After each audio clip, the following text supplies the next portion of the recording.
ராஜாணி மாயாயோ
சந்தோஷத்தோடு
இவ்வளோ காலமாகி போச்சு கல்யாணம் ஆகி சிம்புராரு சிம்புராரு ஒன்றும் முடியல இப்பதானா திருப்பால் கடலை பள்ளி கொண்டு நான் மறந்து போது போனேன்.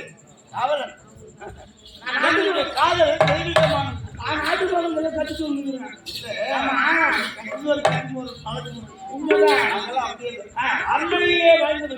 அரண்மனையில் வாங்க காலம் நேரம் என்று ஒரு இருக்கிறது. அண்ணா, நீங்க அரண்மனையில வாழ்ந்துக்கிறீங்க, சந்தோஷமா வாழ்றீங்க பாருங்க. ஆமா, நாட்டு மக்கள் நம்ம பேசுறாங்க. என்ன சொல்றாங்க? எல்லாத்துக்குமே மதை கட்ட மன்னனுக்கு இந்த வேலை. இந்த வயசுல போய் காதல் கல்யாணம் திருமணம் முடிந்து பல ஆண்டுகள் ஒன்று விட்டு போச்சு. இவருக்கு பிறகு இந்த நாட்டு ஆளுநருக்கு ஒரு மதம் செல்லும் கிடையாது. இந்த மண்ணை இருந்து நாட்டு நாட்டு மக்கள் தான் கேவலமா பேசுறாங்க. மனசு தாங்கல, என் மனசு தாங்கல. நீ மனசை மனவேதனைப்படக்கூடியவன் இந்த மாமன்னன். ஏன்னா நான் ஏன் மனவேதனை படுறேன்னா, உப்பிட்டவரை உள்ளது நினைக்கணுமா? அதனால அரண்மனை நானும் சாப்பிடுறேன். நீங்களா சொல்றீங்க.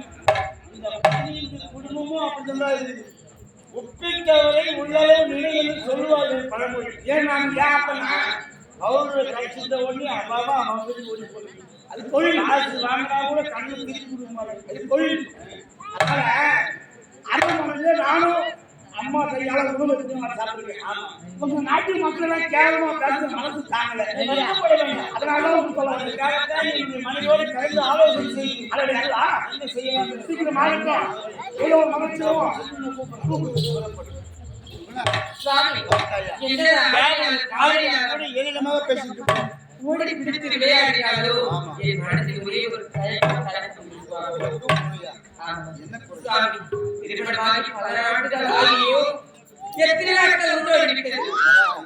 அம்மா என்று அழைப்பதற்கு ஒரு மனசு கிடையாது. உங்களுக்கு பிறகு இந்த நாட்டை ஆளுவதற்கு ஒரே ஒரு தீர்வு கிடையாது. என்னடா கொட்டு பொருளும் கொட்டி கொட்டி கொடுத்தால் 1000 புண்ணிய காரியங்கள் செய்தால் குழந்தை வெற்றி கோயிலை கட்டி இல்லாததையும் சாலி அள்ளி கொடுத்தீர்கள்.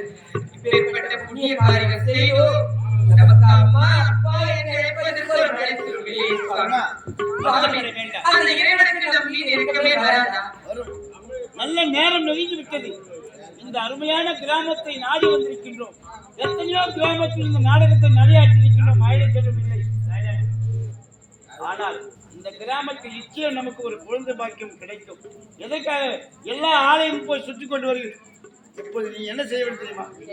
நீயும் நானும் இருவரும் ஒருங்கே இணைந்து அதோ தெரியும் அருள் தருவாள் ஆதிபராசக்தி ஆலயம் சென்று அவனை வணங்கி தாயே எங்களுக்கு மழை செல்வம் எப்படியாகிலும் கிடைக்க வேண்டும், ஏதேனும் நீதான் வழிமுறை செய்ய வேண்டும் என்று நாம் மன்றாடுவோம். கொடுக்க மறுத்துவிட்டால் அவன் ஆலயத்திலேயே இருவரும் உயிர் கொண்டு சுவாமி ஏனென்றால் இவர் நாட்களாகியும் நமக்கு மழை செல்வம் கிடையாது. இதன் பிறகும் நமக்கு பிறக்குமா அப்படி என்ற சந்தேகம் எனக்கே உண்டு. அதனால் சுவாமி அருள் தந்தால் அரசாட்சி செய்வோம், இல்லை என்றால் ஆலயத்தில் உயிரை விடுவோம். புறப்படி அருள்தலை ஆதிபராசக்தி